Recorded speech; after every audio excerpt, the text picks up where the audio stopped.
ಕೃಷ್ಣ ಯೋಚನೆ ಮಾಡ್ತಾ ಕುಳಿತಿದ್ದ. ಇದನ್ನ ನೋಡಿ ಆ ಬಲರಾಮ ನೋಡ್ತಾನೆ, ಆಹಾ, ಗಲ್ಲದ ಮೇಲೆ ಕೈಯನ್ನು ಇಡುತ್ತಾ ಗೊಲ್ಲತಾ ಯೋಚಿಸಿದ. ಗಲ್ಲದ ಮೇಲೆ ಕೈಯನ್ನು ಇಡುತ್ತಾ ಗೊಲ್ಲತಾ ಯೋಚಿಸಿದ.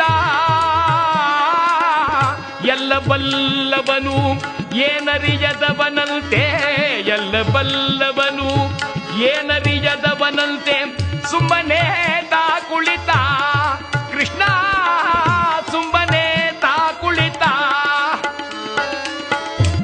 ಕೃಷ್ಣ